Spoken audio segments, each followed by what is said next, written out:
Hello, I'd like to welcome you to this webinar, Behavioral Economics and Financial Decision Making.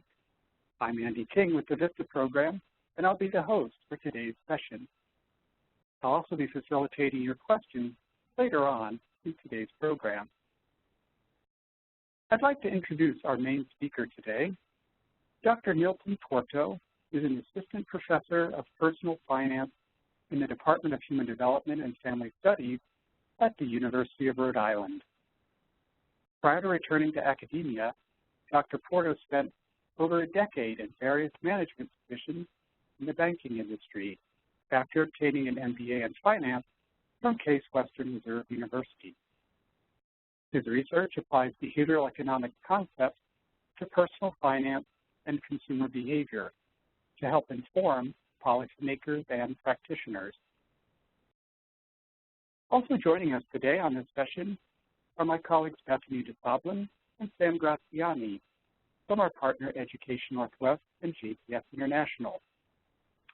They've helped to prepare today's webinar, and they'll be managing our technology. You'll also see them in the chat and the Q&A to help get your questions answered. A little later in the presentation, we'll hear from one of your colleagues, Rory Price, who's a Community Health Project Coordinator, VISTA, with Southwestern Vermont Healthcare. So here's what we hope you'll get out of today's session. We'd like you to be able to look at financial decision-making through the lens of behavioral economics, and then explain how financial scarcity can hinder our ability to make informed financial decisions.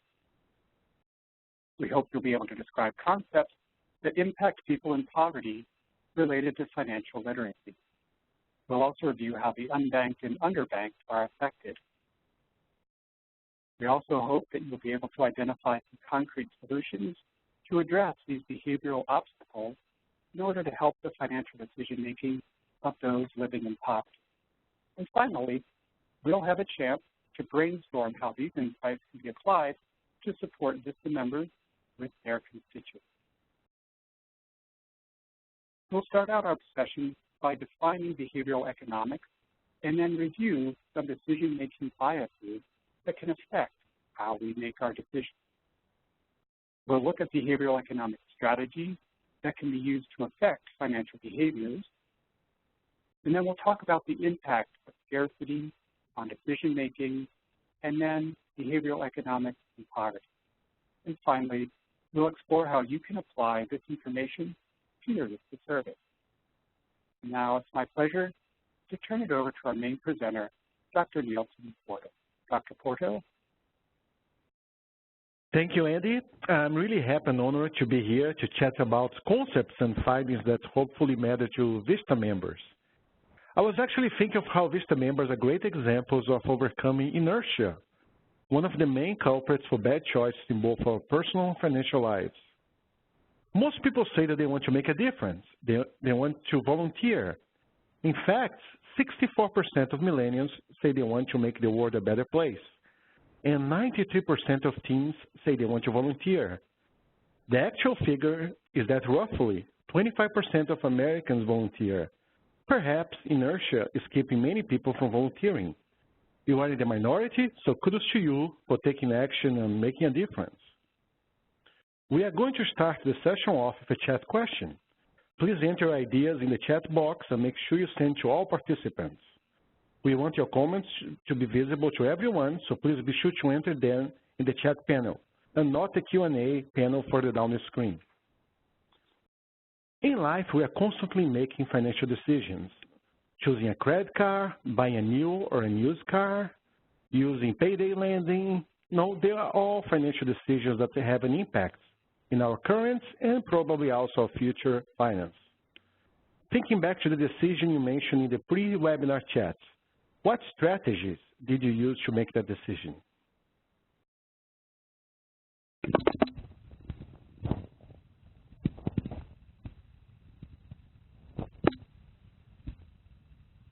So we have the chat open, and the question is, thinking back to the decision that you mentioned in the pre-webinar chat, what strategies did you use in making your decision?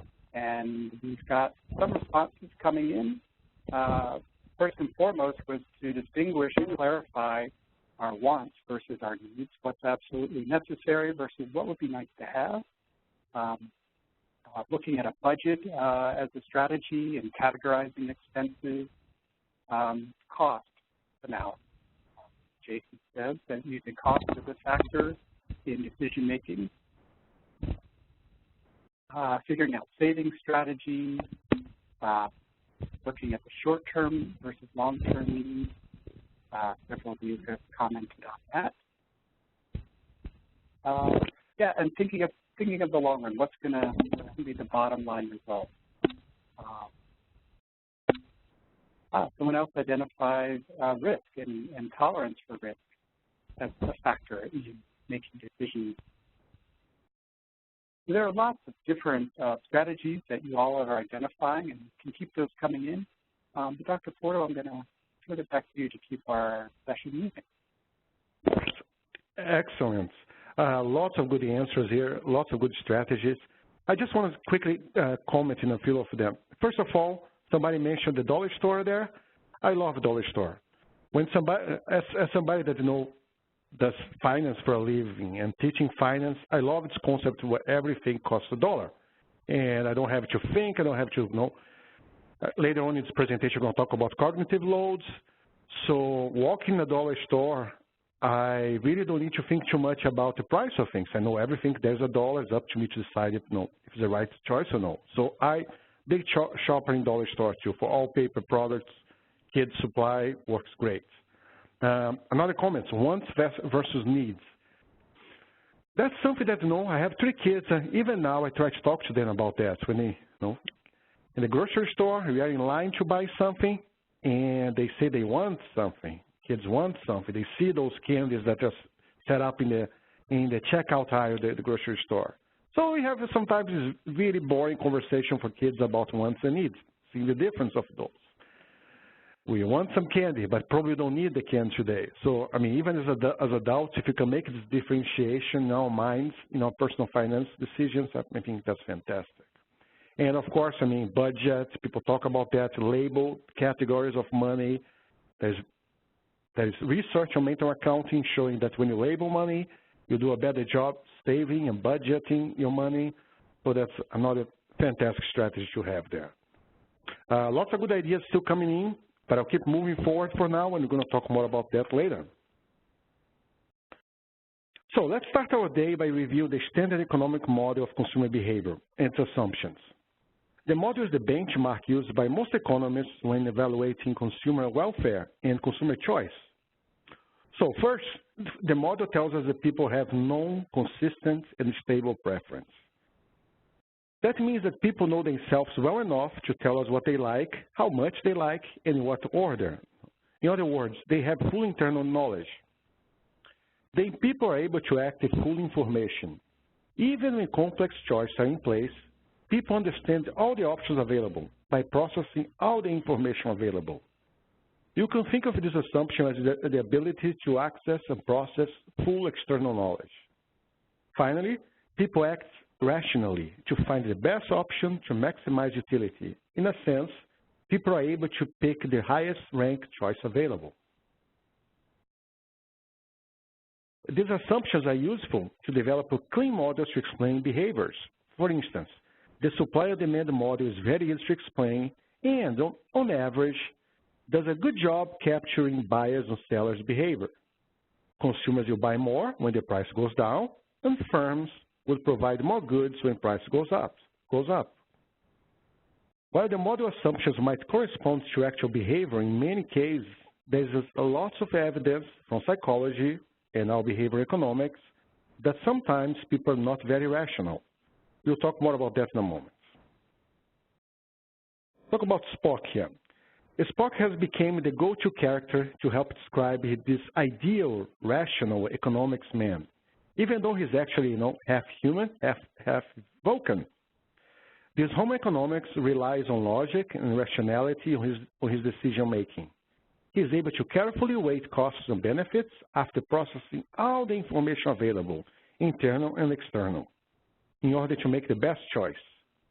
He exercised enough self-control to be able to plan for a lifetime by understanding that his choice have future consequences. He's also kind of selfish, basing his choice only on self-interest. Basically, Spock is able to discount any factors that are not rational, such as emotions, the opinions of friends and family, basically any irrelevant information. Richard Thaler and Cass Sunstein use Homer Simpson as a counterpoint to Spock in their book Nudge, Improving Decisions About Health, Wealth, and Happiness. It seems like most of us behave more like Homer than Spock when it comes to financial and health choice. We fail to consider all costs and benefits when making choice. For example, we buy the cheapest printer without taking into consideration the expensive replacement cost of the cartridge. I have done that myself. We are not always able to process all the information available, either because it's too complex or too difficult to obtain. When faced with a long and complicated mortgage contract, we fail to read or even understand all the small prints, and we might overpay for the loan. We care too much about being happy in the present and fail to consider the needs of our future self. Credit cards are easy to use and we don't need to pay for the purchase until the future. Research has shown that we spend more money when using credit cards than when carrying actual cash. Moreover, our choices are not done in a limbo. We care about others and what others think of us instead of acting in pure self-interest. In fact, some of us volunteer our time to help others for no or little pay. Vista members might be more like Homer by caring for others than the selfish Spock. But hopefully, you guys don't have that donut addiction there. So behavioral economics starts as a field by recognizing the shortcomings of the standard model and how people are often less than rational. Behavioral economics uses concepts from psychology to investigate all those social, cognitive, and emotional factors that affect our choice. Behavioral economics tries to explain deviations from the standard model. So we need behavioral economics because we are often less than rational. Now we have two references of economic behavior, Spock and Homer. Spock is calculating, rational, and effortful. Homer is more automatic, impulsive, and intuitive. Behavioral economics recognizes that the less rational one, Homer, is the main driver of main economic choice. Things like cognitive overload and decision fatigue drain Spock and Homer takes over. However, we hope that the rational one, Spock, is in charge of most important decisions, and this is particularly true for health and financial choice. So we try to use behavioral economics to either keep choice under the control of the rational one, Spock, or to help the less rational one to make better choice, that would be Homer. By the way, there is also a fun book out there titled Homer Economics, if you're interested.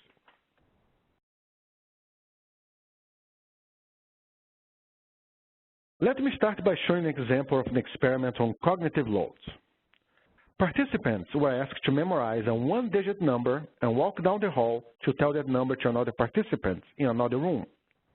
On their way to the next room, they offered a snack as a thank you for their participation. In this case, most people picked the fruit for their snack.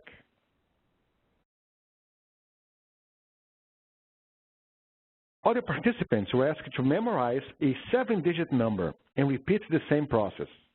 By far, those who had to memorize the 7-digit number picked chocolate cake over fruits. The finding here is that when our brains under cognitive loads, memorizing the 457-2489, we are more likely to go with our emotions. In this case, the pleasure from a piece of delicious chocolate cake instead of the health benefits of choosing the fruit. Our brains are so occupied with remembering the figure that we have scarce resource available to make the best choice in other areas.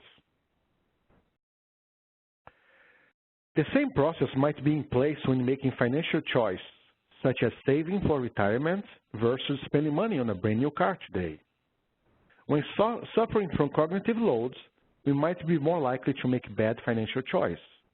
However, we might employ some strategies to avoid making this bad choice, such as delaying our decision, asking for advice, getting more information beforehand, and so on, so on.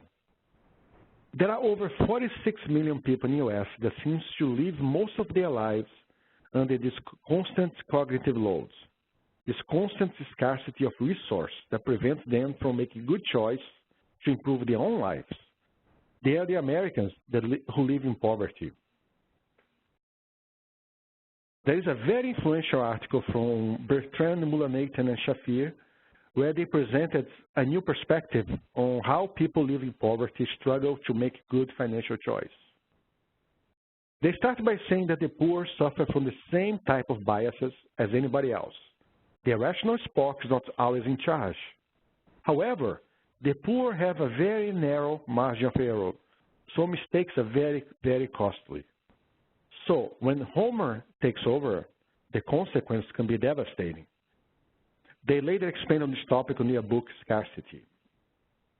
So living in poverty is living in a constant state of cognitive loads due to financial scarcity. In this state, the brain is operating less efficiently and becomes more likely to make bad choices that are very costly and keep the cycle of poverty unchanged. So when money is a constant concern, we actually make bad choices concerning money.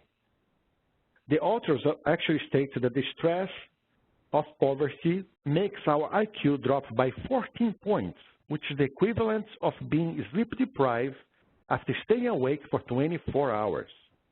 When the stress is gone, the IQ rises again, of course.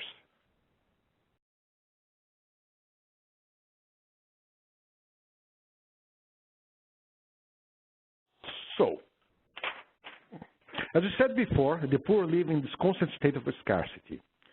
They also might suffer from a number of decision-making biases, pretty much like everybody else. Let's review just a few of these biases in the next few slides.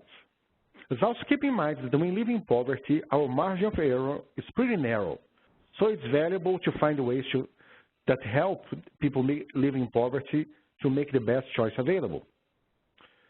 So on the next couple of slides, we are going to talk about the following decision-making biases: framing, overconfidence, representativeness, heuristics, numeracy, and present bias. Start here, framing. Framing is a major factor in how we make choice. The concept comes from the prospect theory of Kahneman and Tversky. There are two psychologists that later they won a Nobel Prize in economics for this theory, actually. Framing means that how a choice is presented affects our decision-making. Moreover, framing is based on reference points where loss loom twice as large as gains. It works kind of like that. The pleasure gained from finding a $20 bill is not nearly as strong as the grief from losing a $20 bill. Look at the steak example in the picture.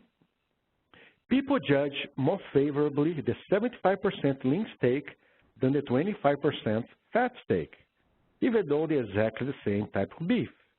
They actually use the same picture of ground beef in the actual study. This one's a different picture. So how the choice is presented really, really matters. A study of how to reduce disposable plastic bag usage also provided evidence how losses are perceived more strongly than gains. When there is a 5-cent tax per disposable bag, had a substantial effect in reducing the use of those bags. However, giving people a 5-cent bonus for not using a bag had negligible effects. So we would rather avoid a tax, which is a loss, than receive a small bonus. Even when it comes to price reduction, framing effects seem to matter. For high-priced products, people prefer dollar discounts. Things like $100 off when buying a $1,000 TV. When the product is low price, we prefer to receive a percentage discount. So 20% off for a meatball sub sounds more attractive, well, if you like meatball subs, of course, than a $1 off for the same sandwich. So framing from initial reference point also leads to choice that may seem less than rational. For example, a box of cereal costs $5 at the local grocery store, but only $2 at the grocery store across town. Well, would you go to the grocery store across town for that? What about if a television costs $178 at the local electronics store, but only $175 at the electronics store across town? Would you go to the electronics stores across town? So people are more willing to drive for the bowl of cereal savings than the TV savings, even though the savings is exactly the same, $3. So we use the price of the product as a reference in making our choice.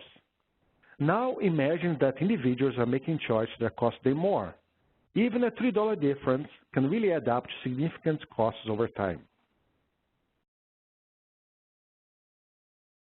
Overconfidence seems to be a very pervasive bias in personal finance.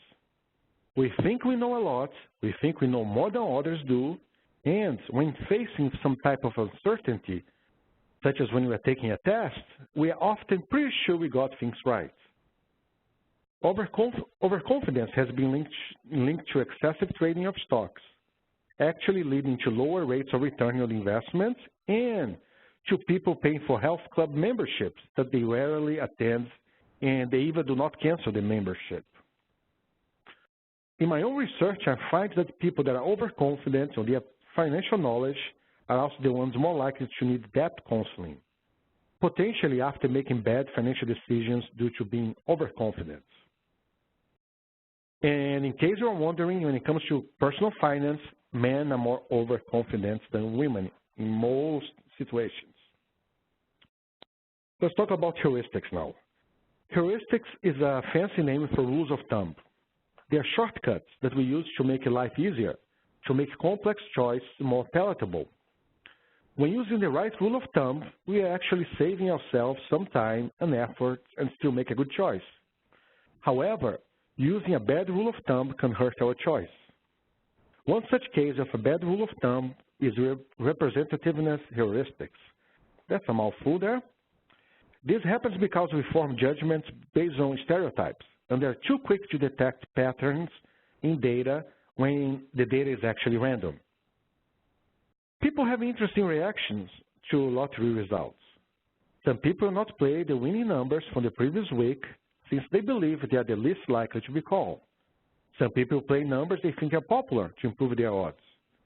Some others like to pick numbers that have not been called for a while. So none of those things really matter. It's all random. In slot machines, people also change their bets by thinking they detect a pattern on the previous results. For instance, they have not won anything for a while and now expect a big win to be coming soon and start betting the maximum amount on that slot machine. This all can lead to spending too much on lotteries or in casinos. This bias in financial issues is somewhat related to our inability to understand some basic math and probabilities. It is related to numeracy, our next topic here. So numeracy is the ability to understand how numbers work. Numeracy as a bias happens when we actually put trust in the wrong figures or fail to understand probabilities. In a sense, we try to use numbers to help our decisions, but the math is less than perfect. The math is fuzzy. So when trying to understand the effect of compounding interest, we rarely get it right. When presented with savings or investment choice, we fail to consider how money that we put away today grows exponentially over time. Similarly, when deciding to take out a loan, we get too focused on the payment instead of the interest being charged. We focus on how much can I afford without considering how much this loan is really costing me. People living in poverty under financial scarcity might have a harder time understanding compounding. They seem to rely more on the size of a fee than the actual interest being charged. They may also see little value in trying to save, let's say, $10 per month for their future. Truly, the interest rate has been very low in recent years and might impede some savings.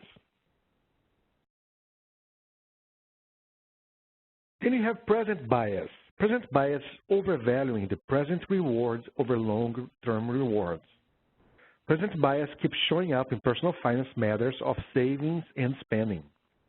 Although it is okay to have rather receive the rewards now than in the future, When this bias is present, we often hurt our future by discounting the future reward too much. So here's how it works. Check those two examples that I have there in the middle of the slide. The choice between present and future are the same in both scenarios.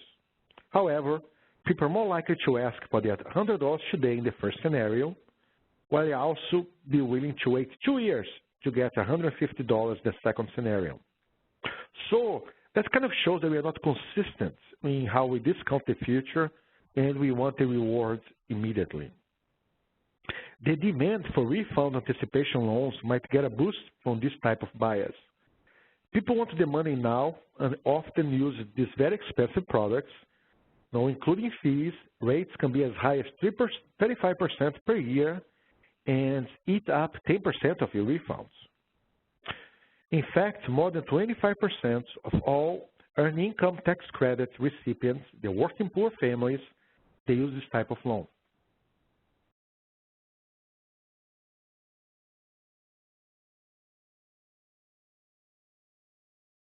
Now, I want to take a few moments to talk about the unbanked and the underbanked. There's a group that are mostly often comprised of people living under poverty. Households without a formal account at a formal financial institution are called unbanked. Underbanked households do have a banking relationship, but they still use alternative financial service, such as payday lending and check cashing. The unbanked can be described as a vulnerable population. They are more likely to be a minority, to have lower levels of educational achievements, to be from a single-parent households, and to be low-income or poor. When I look at all the different programs that VISTA members are involved with, I'm guessing that quite a few of your clients are unbanked. First, we should ask ourselves why people are unbanked. Is this a rational choice, and should we just leave them alone? The evidence is really a bit mixed on this one. So this slide lists the main reasons people do not have a bank account according to the FDIC survey. Not enough money or lack of trust in banks were two of the main reasons cited. Quite a few credit unions and community banks have pretty basic, no minimum balance accounts available. So lack of money seems more about the perception than reality in most cases, as long as you get the right account and use it carefully. The trust issue is a tough one, since the banking industry has not done a good job reaching out to the poor and the low-income people. In fact, a client with just a basic low-balance checking account only becomes profitable for the bank after being charged a few fees. In the banking industry, profits come from fees to low-income clients, loans to the middle class, and investments to the wealthy. So I work in a bank, for instance, where overdraft fees alone pay for all the salaries of everybody working in that bank. Lending is tied to credits, which is in turn related to income. So most of people living under poverty are unable to get any types of loans at a bank.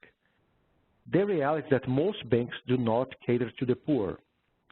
It sounds to me like a good, rational reason not to have a bank account if you had it before and the fees you paid were too high, too unpredictable. So debit cards, as you know, frequently let people use money that's not available and on their account, and there's charged fees for that. ID, credit, and bank history problems can prevent people from having accounts for sure. Privacy might be based on some personal situation that people don't want to have a bank account. The last reason, though, is quite interesting to expand a little bit upon. A recurring theme is that people use alternative financial service, such as payday lending, because banks don't offer the products or services the population needs. According to the survey of over 40,000 households, lack of products and service do not seem to be a major issue in this case.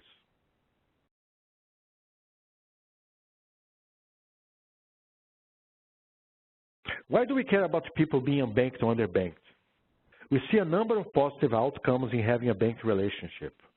Bank households have more assets, including retirement assets and savings. We find more small business owners amongst banked households. No problem, it's really hard to run a business without an account. The unbanked pay more in fees in their financial lives and have no access to formal savings, paying a market interest rate. So bringing more people to the formal financial system will benefit their own finance and even society as a whole. Now, I'm going to take a moment. I'm going to turn the presentation to Andy so he can introduce our special guest here.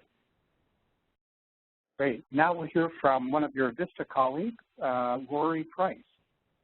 Rory is a Community Health Project Coordinator, AmeriCorps VISTA member at Southwestern Vermont Healthcare. She's a recent graduate of the University of Michigan with a degree in socio-cultural anthropology. Rory plans to get a master's degree in social work and/or public health education after her term of service. Now, Rory, I'd like to hear what you have to share. Thank you, Andy. Hi, everyone. As Andy said, my name is Rory, and I'm an AmeriCorps VISTA serving Southwestern Vermont Healthcare, which is located in Bennington, Vermont. So I'm going to tell you a little bit about my host site, and then I'll briefly speak about an exciting new program that we've launched here, which relates to much of what has been spoken about during this webinar.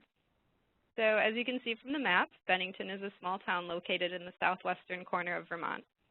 Situated in the Green Mountains in a pretty rural area, the population is only around 9,000 people. The area is beautiful and has many breathtaking views, but the depth and breadth of generational poverty in Bennington is equally breathtaking. 21% of people living in Bennington survive on wages equal to or lower than the federal poverty level. 60% of adults are overweight or obese, and 6.5% of adults are diabetic. Southwestern Vermont Healthcare serves around 55,000 people in Bennington County and the surrounding area as well. Over half of the people seeking care here utilize Medicare and Medicaid. My goal as a VISTA has been to help these individuals living in poverty to stay out of the hospital and to live happy and healthy lives. So one way that I'm working at achieving this goal is through our new health tip message service. When I first began my year of service here in August, this was an idea that my supervisor and the previous VISTA at my site had been kicking around. So the idea is to send helpful and encouraging messages to people living with diabetes. By using text messages as a medium, we'd be able to reach people anytime, anywhere, to inspire and motivate them to make healthy choices. Obviously, living with diabetes or any other chronic condition affects a person in many aspects of their life at all times of the day. A person with diabetes might see their doctor once a month, but what about the other 353 days in the year? Real challenges happen out in the world when no one's looking over your shoulder. We wanted a way to help people in real time when they need it as a way to supplement but not replace their traditional care. It took a little while to get the messaging system off the ground, but thankfully we have a phenomenal IT person here at the hospital who made the whole process really easy on us. By texting enroll to the dedicated phone line, the user is sent a message with a link to the terms and conditions of the program. By texting agree after receiving that message, the individual will receive the text to their phone, so it's pretty simple. At any point, the subscriber can text no to the number to opt out if they don't feel the messages are helpful. So far, we've had very few people exercise that option. Not very many people have withdrawn from the program. All of the phone numbers remain confidential, and the texts are sent via a hospital server, so individual phone numbers aren't ever seen. To maintain this confidentiality, this isn't an interactive service. So while people can receive the text, they can't ask questions back. That's potentially problematic, so we try to eliminate the need to ask questions at all by keeping the text simple and direct. Consulting with a diabetes educator here at SVMC, I created 35 weeks worth of text messages. The messages were drafted following the same model as Ready for K, which is a text messaging service created by Stanford University, which sends text to new parents, giving them easy tips regarding how to build their child's literacy skills. More information can be found by following the link on this slide. The pattern that their text followed with great success is one that we used as well. We send 3 texts per week in the early afternoon when many people find themselves in need of encouragement and just a general pick-me-up. Monday's text sets the week's theme with a quick fact, and then Wednesday gently suggests a behavior change regarding the week's topic. Friday rounds out the week by giving advice to help integrate the healthy behavior into one's life. So here's some examples. This is a week's worth of text messages that were sent at the beginning of December. Monday states a fact that exercise is important. Wednesday suggests taking a walk around the block, which is a simple, free, attainable, and easy to measure goal. Friday suggests increasing this distance a little bit each day, leaving the exact distance to the individual's discretion and ability. So here are some texts that were sent during the week of Christmas, which is a traditionally stressful time for many people. The purpose of this week was to make subscribers feel cared for and valuable and to help them manage their stress. This is an important aspect of health that I think is often underappreciated or overlooked, and one that we emphasize with this service. It's difficult to feel healthy and in control if you're stressed and feel disenfranchised with the healthcare system and life in general. So we hope to counter those emotions and to improve people's confidence and feelings of self-worth and ability. I think that SVMC's Health Tip message service is effective for 3 main reasons, and conveniently they all start with C. So the problem is cost-effective, customizable, and compassionate. One of the main draws for the program is its low cost. Looking to the same Stanford pilot program that I mentioned before, Ready for K, 88% of American adults have cell phones, and 98% of cell phone owners can access text messages. 80% of the families in the Stanford program had unlimited texting. And even if a person signing up for our texting program doesn't have an unlimited plan, 12 messages per month are unlikely to push them over any kind of limit. If it does become a hindrance, though, or too costly, the individual can simply withdraw. Most people, even those living in poverty in Bennington, seem to have a cell phone that they can use, perhaps instead of a computer. So we've been able to reach our intended audience that way. The program costs very little for the hospital, as the texts are sent out via our already existing server. And the tips that the participants receive generally don't require any money expenditure on their part. It's our hope, too, that these small nudges in the right direction will help people to improve their health and thereby to save money in the long run. So another great aspect of the texting program is that it's flexible and customizable. While we do already have 35 weeks of text written, these can easily be changed depending on the time of year, what's happening in the community, or even the weather.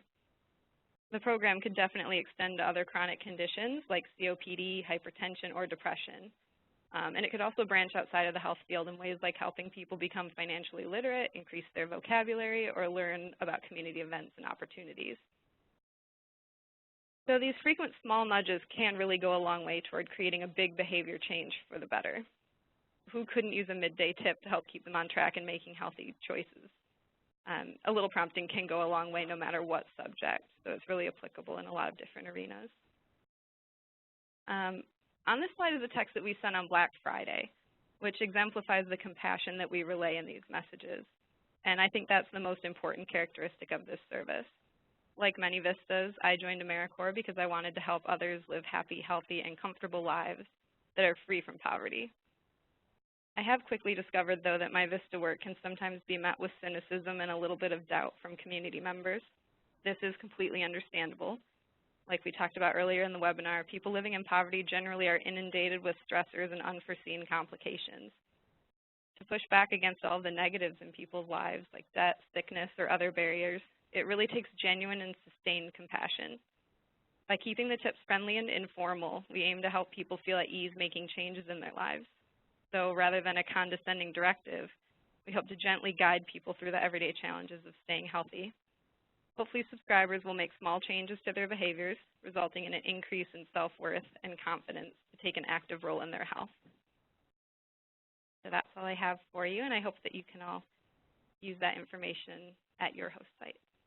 Good luck with the rest of your service. Thank you, Rory, for sharing this great example from your own experience. Text message is one huge nudge that's being used more and more in behavior economics, and you're going to see more and more good use for text message in the future. So far we have talked about what behavior economics is, how behavior economics view poverty, and how bias might prevent us from making good financial choice.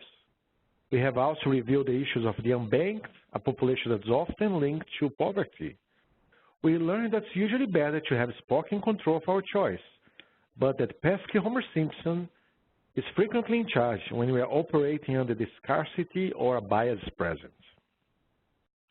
Despite all the gloominess of some of these facts and examples, there is still hope out there. Behavioral economics tries to be a descriptive field of how people act in real life and also to develop strategies to help us make more informed decisions. Let's review a few of those strategies listed here in the next few slides. First, let's talk about commitment device. We'll use an example of Odysseus. To avoid the siren song, Odysseus first poured wax in his sailor's ears, then asked his crew to tie him to the mast. Then they could safely cross the siren's path. So being tied to the mast is his commitment device to avoid temptation and stay on the best course. A famous study of how low-income banking clients in the Philippines showed that quite a few clients prefer to save money using a locked box that they could only access by visiting their bank to get a key. In fact, those that opt for the commitment device, this locked box, were more likely to save and also to save more than those with a regular savings account. So posting a health or financial goal in social media is also a form of commitment device. Our peers might be the extra incentive we need to accomplish our goals. So it's a great technique against procrastination and to solve self-control issues. However, you need to be aware of your self-control problem to demand a commitment device. We call people that are aware of their problem sophisticated. Naive people, on the other hand, they do not realize that they have a self-control problem, make a good choice, and might not ask for any type of commitment device. So Odysseus and those Filipino households were sophisticated enough to demand a commitment device. Choice architecture refers to how options are presented or framed when people need to make choice. Nudge, default, and simplification of how choices are presented also fall within this type of choice architecture. So a field experiment used traffic light labels for eating healthy.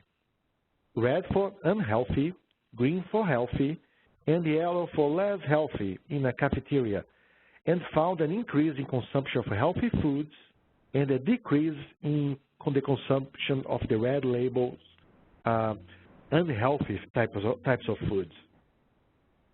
So another experiment on a school cafeteria simply changed the order the food was presented in the line. Actually, this experiment was done by one of my advisors a few years back. So students were more likely to pick a health beverage than chocolate milk if the health choice was presented first. So as you can see, choice architecture is not rocket science, but can be very powerful if used properly in health and financial choice. Nudges are positive reinforcements and indirect suggestions used to alter people's behaviors and choice. It is supposed to be easy to implement, not part of a mandatory change, and people still be able to choose differently if they want. So those nudges have become so popular as interventions that even the British government has assembled a team of experts, nicknamed the Nudge Units, to help implement policy change. You guys can go online and Google Nudge Units. It's pretty funny. So the health tip message that Rory shared with us is a great example of an easy to implement and effective nudge. Text messages have also become popular to help people save money or to avoid late fee payments in loans. Defaults are what happens if you do nothing. Changing the default setting has been a powerful tool in helping people make better decisions.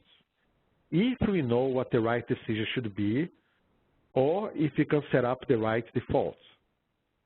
So a field experiment showed that changing the default option in 401k plans for new employees drastically increased the number of people saving for retirement. When the default is to opt into the program, less than half of new employees sign into the 401k plan. After changing to an opt-out default, the total enrollment almost doubled. In the new defaults, new employees are automatically signed up for a 3% contribution and have to actively opt out to stop contributing to the 401k plan. So why did this happen? So maybe the new default took care of issues of inertia that you mentioned before, of the time and money required to start contributions, and maybe any self-control issues that might have prevented participation before. The default change in 401k plans was very successful in getting females, Hispanics, and workers making under $20,000 to increase their participation.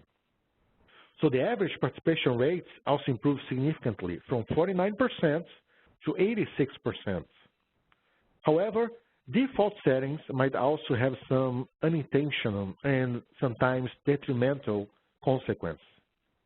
If the default is 3% of salary, people are less likely to increase their contribution to a higher percentage and stick to that 3% mark. So the rule of thumb in financials is to save at least 10% of income to retirement. So defaults might prevent some people from saving even more. So quite a few of the behavioral biases can be due to the complexity and high efforts involved in making choices and gathering information.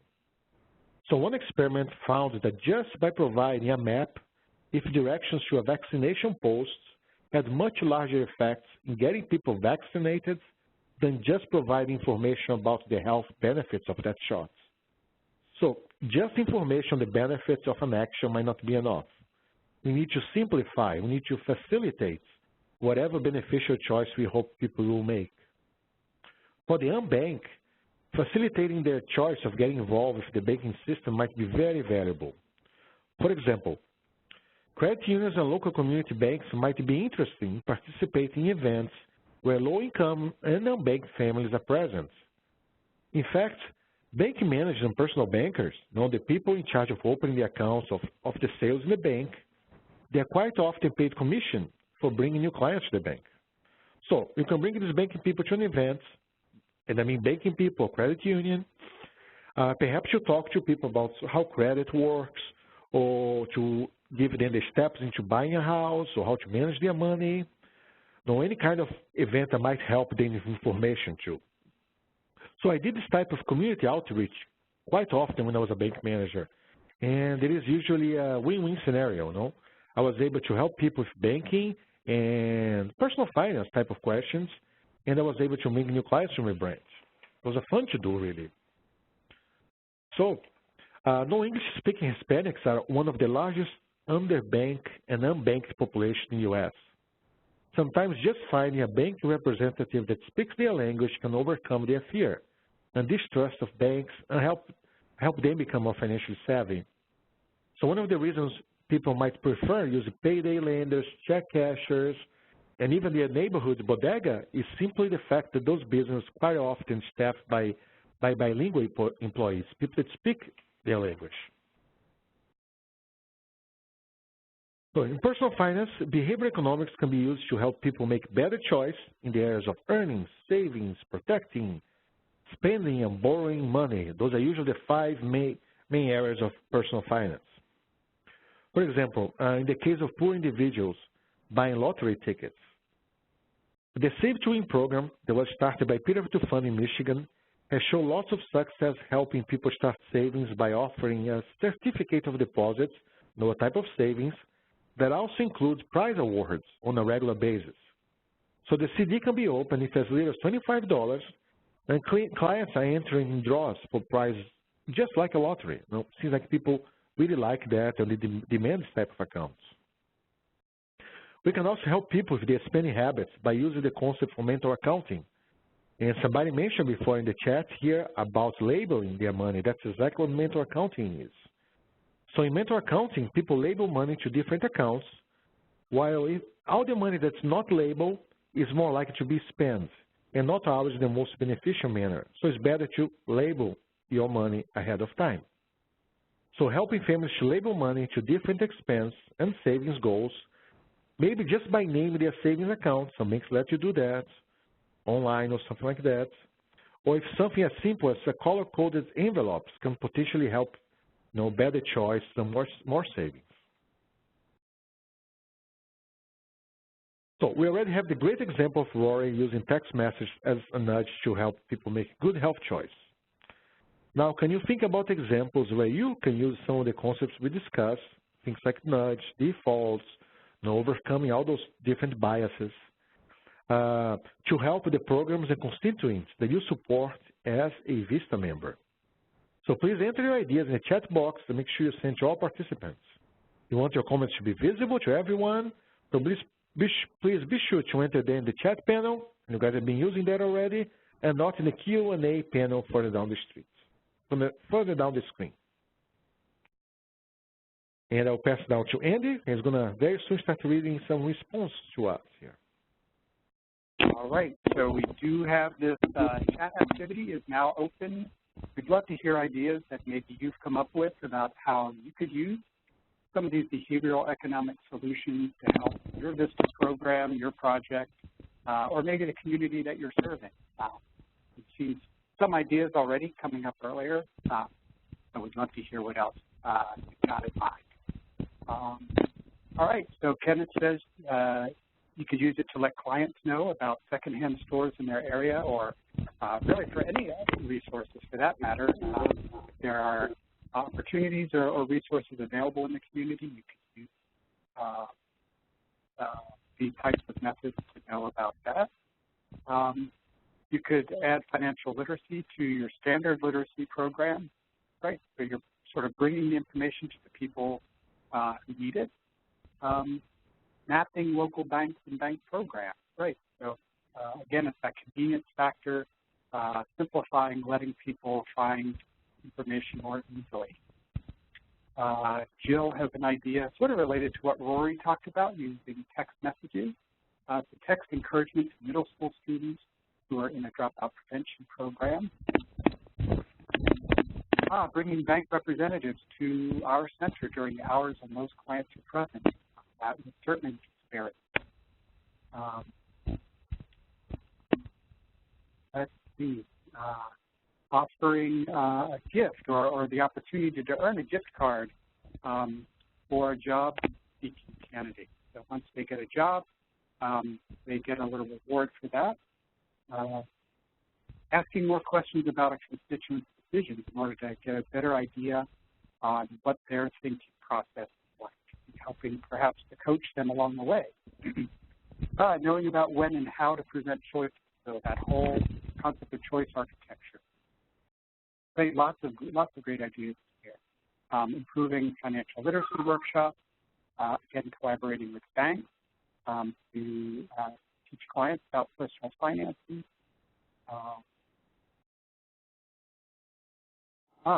Someone who shared a resource there, Consumer Action has free activities and workshops that you might want to implement.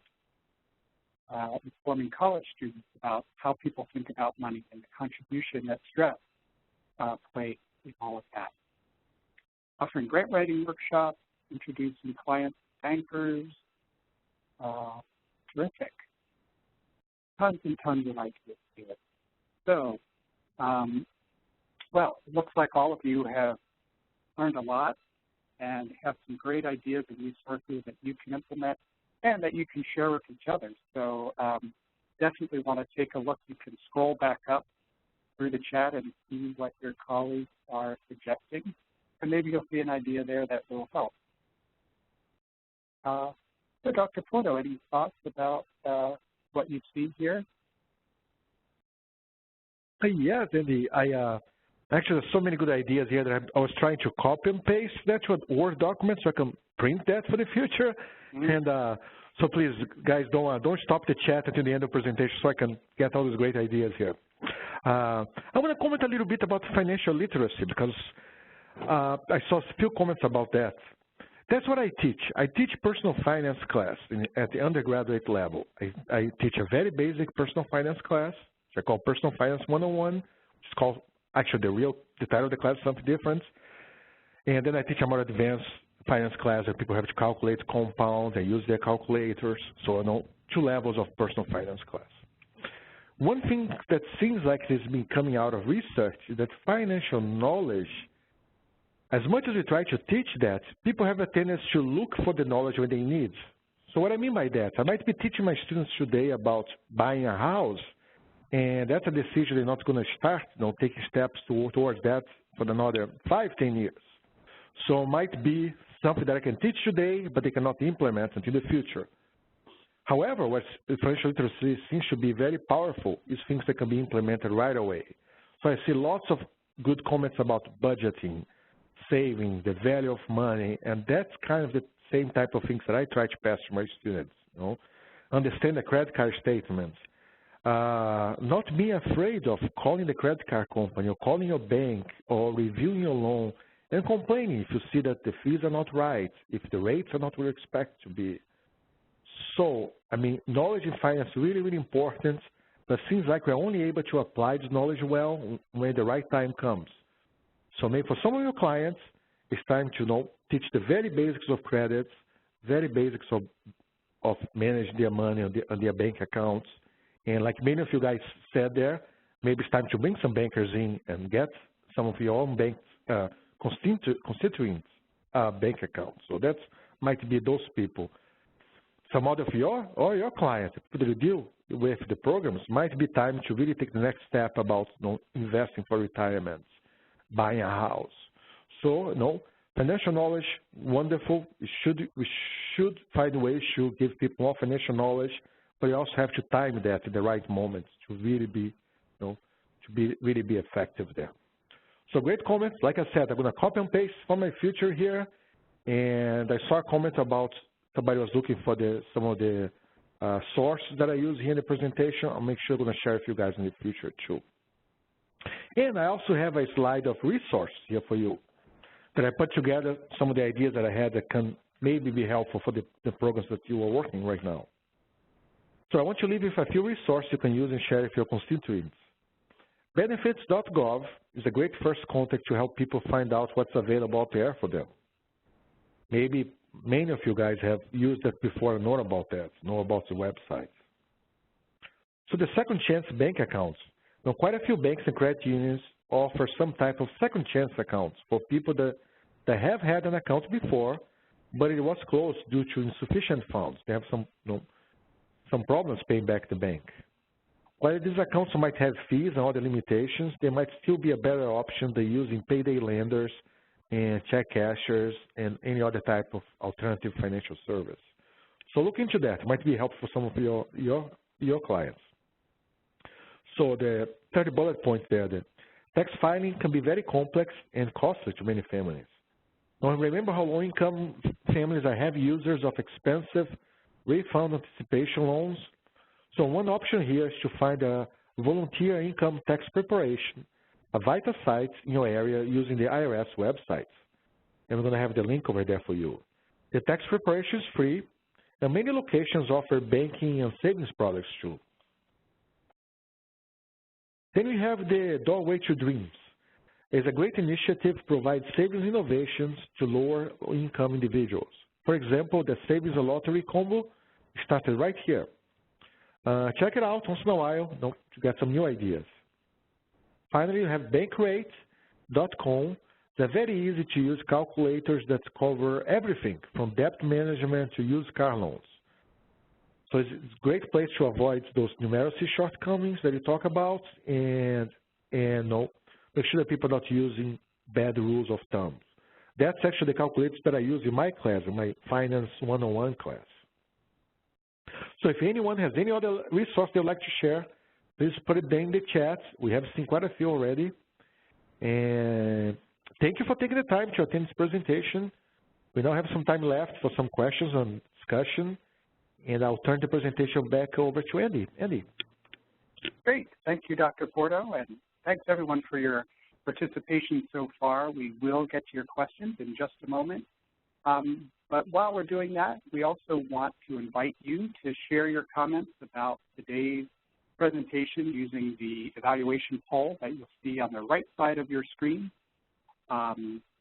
We'd love to hear your thoughts about how this session was for you, if you have ideas for how we can improve it, and also if you've got ideas for topics we could offer in future webinars. So thank you for that. And while the evaluation poll is open, it's probably closed for you, the chat panel. If you have a resource to share, and also the Q&A panel where you can enter your questions. Just click the little triangle next to either one of those, and it'll reopen the panel. So it is time for the Q&A, and I'm going to ask our operator, Robin, to come on the line and give instructions for how you can ask questions by phone. Robin? And thank you. We will now begin the question and answer session. If you would like to ask a question, it is star followed by the 1. Please unmute your line and record your name clearly as prompted. And to withdraw the question, it will be star followed by the 2. Again, with any questions from the phone line, please press star followed by the 1. And 1 moment while we wait for those questions. Perfect. And just a reminder, the Q&A panel is just above the evaluation poll. So click the triangle next to the word or the letters Q&A. That'll open the panel. You can submit your question there. We've got a number of questions already lined up, so let's dive right in. Let's see, our first question comes from Courtney.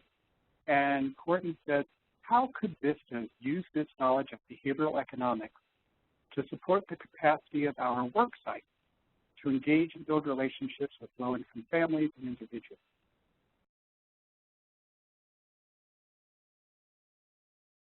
So, Dr. Porter, you want to start us off with that question?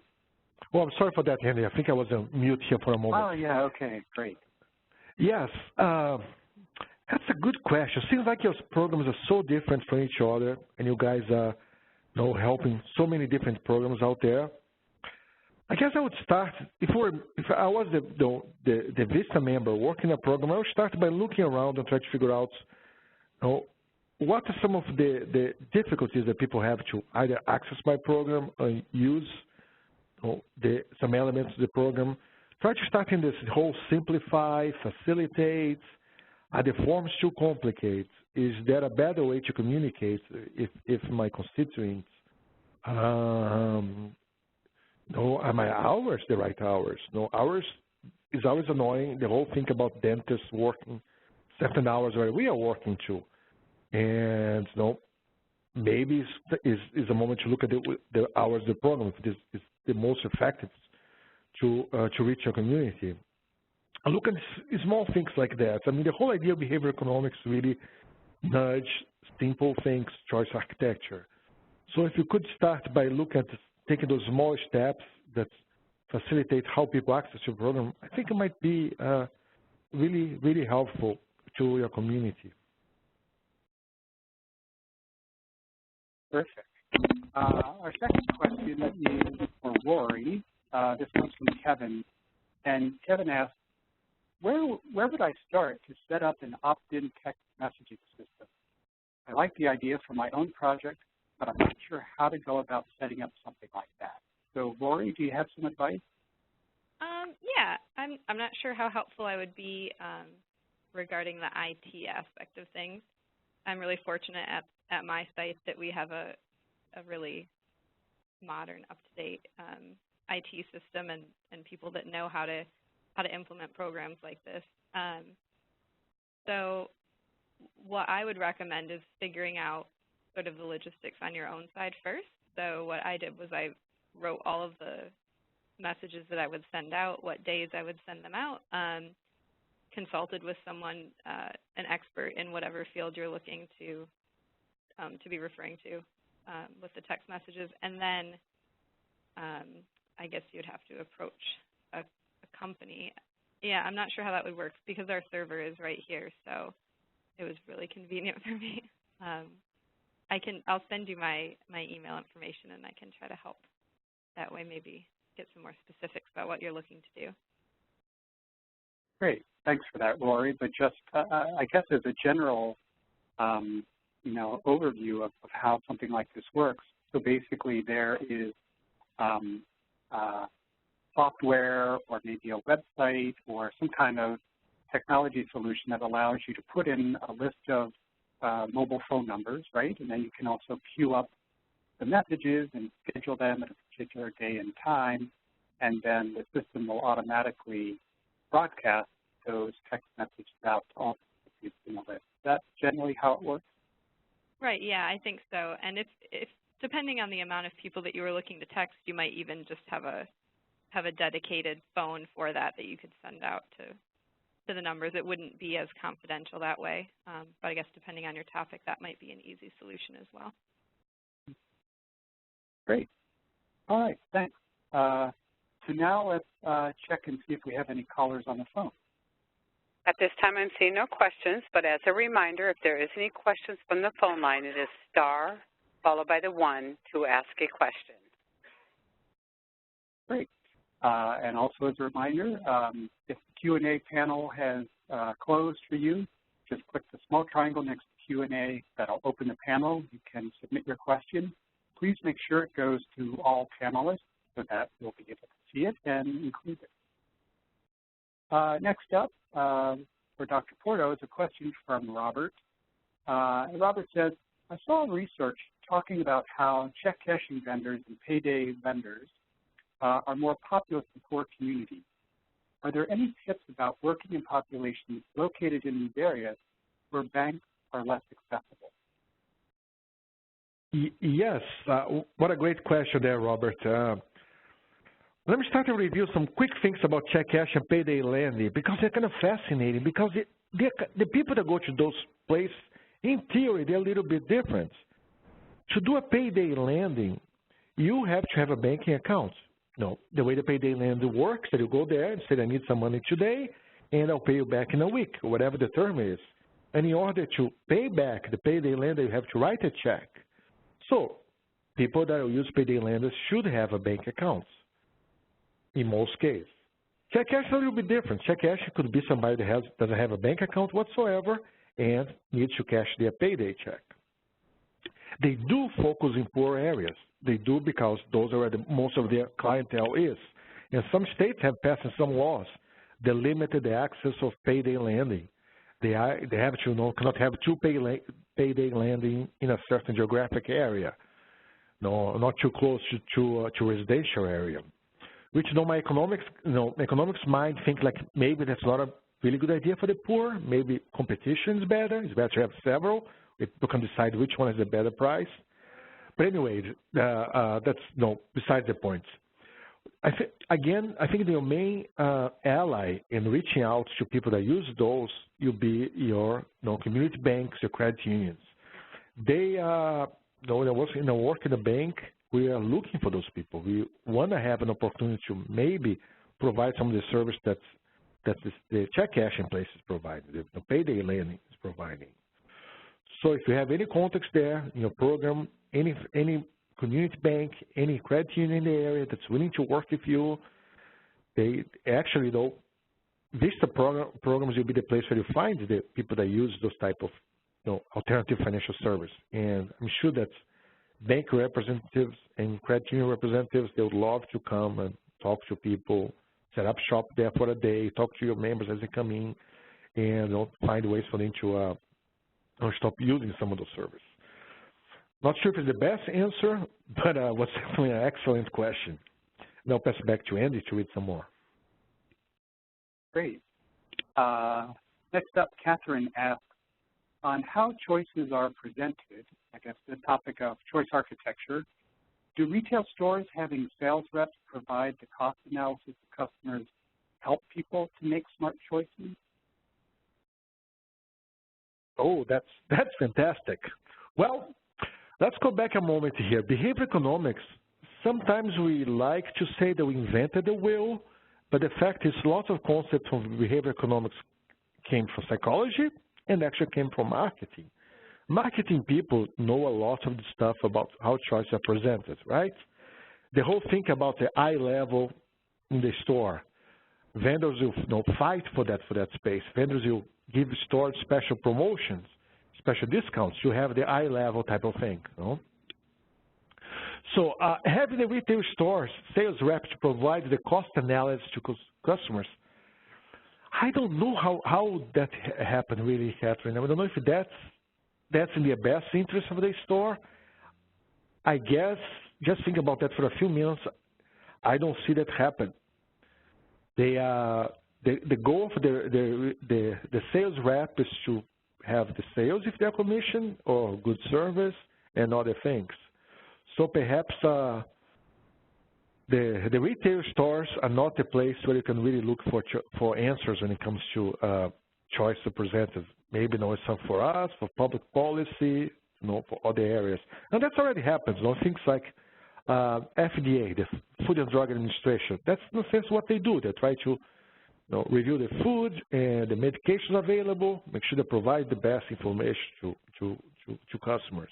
Otherwise, who knows what some drug companies, some food companies would say about their own products, right?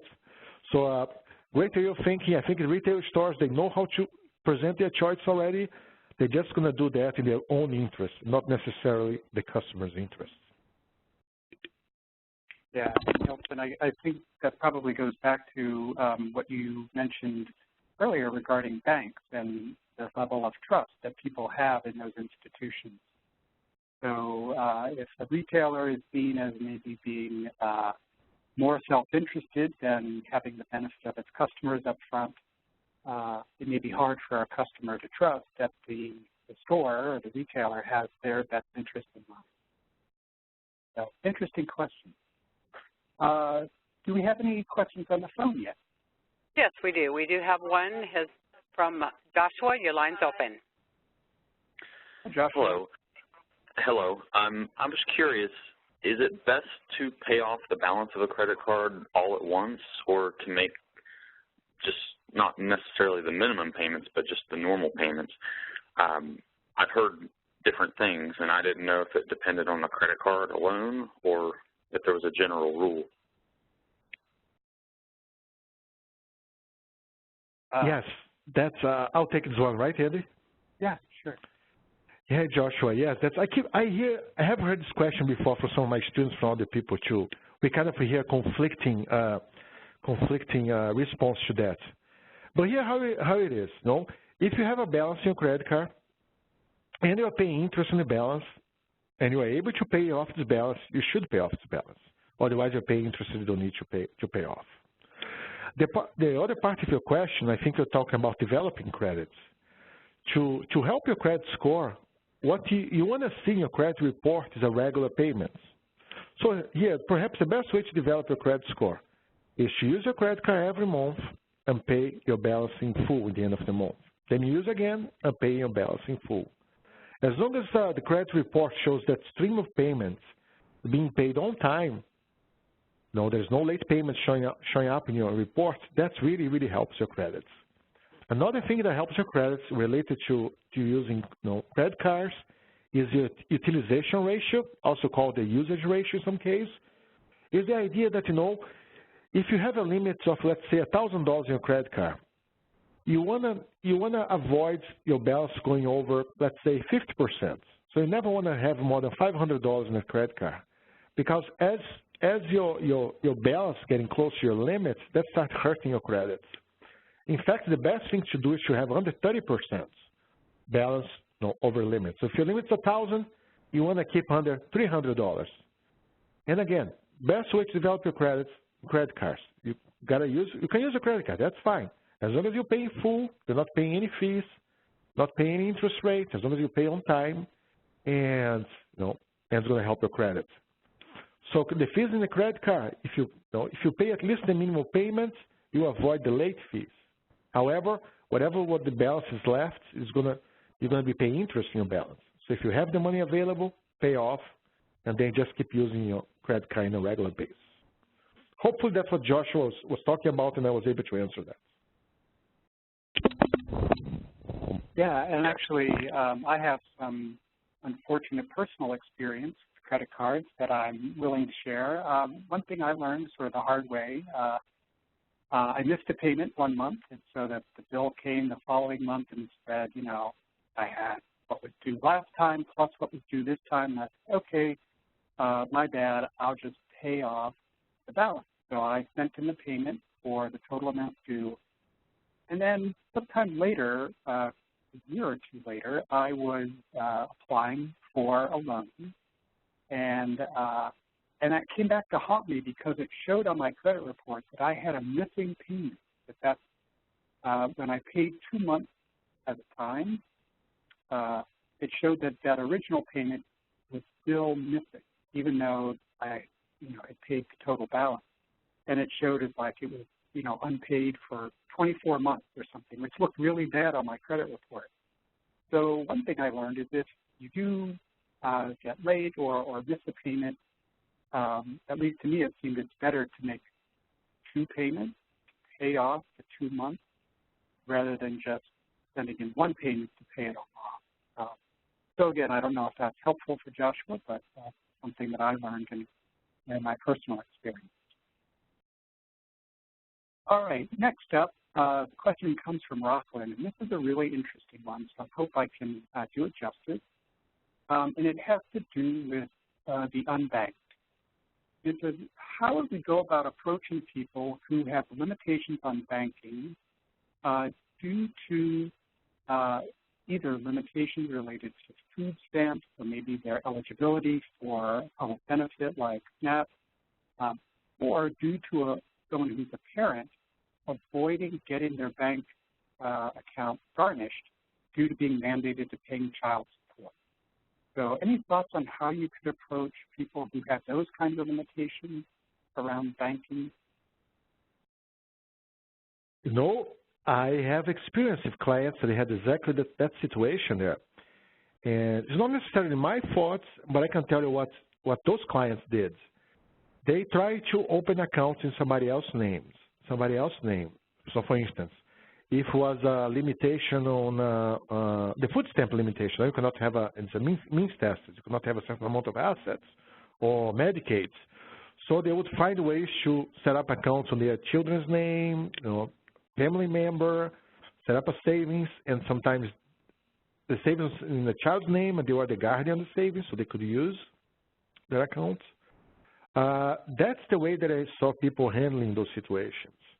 And if I go back to that question, the FDIC survey of the unbanked question, when people mention privacy, you know, Rockland, I think that's exactly what they mean in some cases. They don't want to have a bank account because of those limitations of food stamp or because the mandates don't to pay child support. And they don't want to have their wage being garnished. There's another situation that's, you know, there is a fine line here, moral, ethical, in a sense. You know, do you really want to help people avoid that or no? The way that I see people doing that is really to try to set up those accounts instead of their names, set up somebody else's names, and they will be either a guardian or maybe a power of attorney on the accounts. All right. Thank you for that response. And now let's go back to Rob and see if we have other callers on the phone. At this time, I'm seeing no questions, but again, as a reminder, it is star followed by the 1 should you have a question from the phone line. All right, and this will be our last call for questions. We're approaching the end of our time together. I don't see any other questions here in the Q&A and WebEx, but I'm going to ask my colleague Bethany if I've missed any to please call them out. Oh, I'm sorry, Andy. I just saw one question coming in there. Oh, yeah. You see that? I can take that one. Yeah, go right ahead. So the question here that we have is from Kenneth. What opportunities are there for undocumented residents to open bank accounts? And what risks might they face during the process?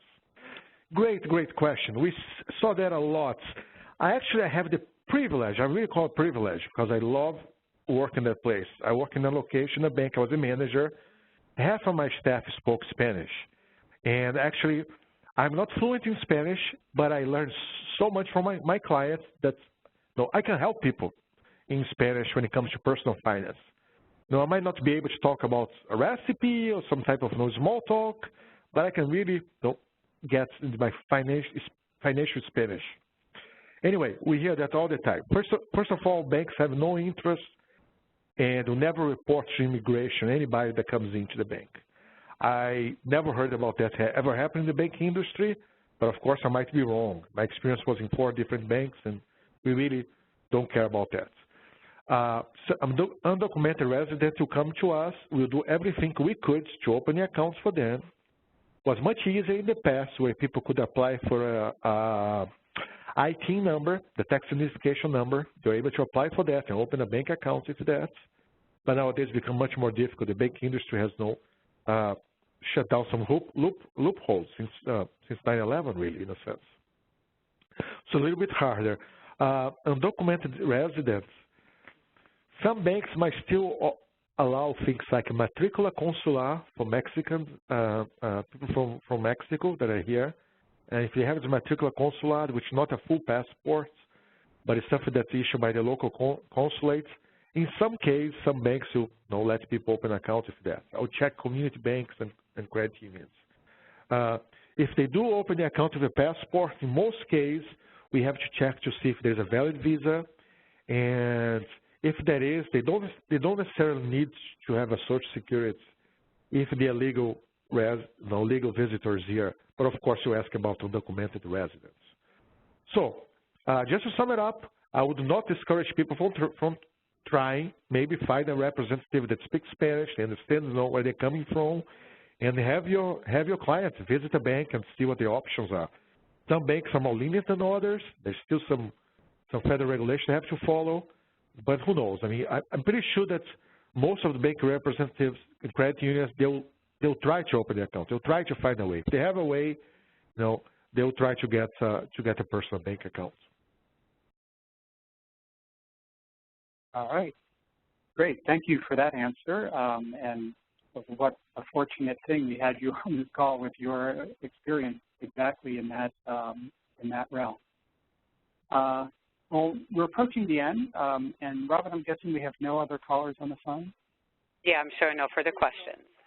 Okay, great. Well, then we'll leave it here. Thank you all for all of your questions, your participation, the suggestions and ideas that you've shared with us today. I want to say a special thank you to Dr. Neil Porto from the University of Rhode Island for his time with us, for sharing all of his expertise and knowledge about behavioral economics.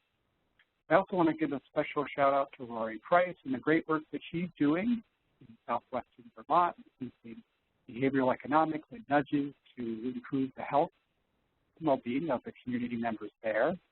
And to thank all of you for your participation. I also want to highlight what we've got in store for you next month. We're sort of continuing this theme around poverty in our webinar series. And so next up will be a look at poverty in the U.S. safety net. Really fortunate to have another expert coming with us next month, Dr. Stephen Compare, who is the author of A People's History of Poverty in America. He's no stranger to VISTA. He was a big part of our 50th anniversary celebration over the course of the past year. He's recorded for us a great video called 13 Lessons About Poverty. So that's available on the VISTA campus. Anyway, you'll be getting more information about next month's webinar coming up on February 24th at the same time. So we look forward to having you back again. And thank you again for all of your participation.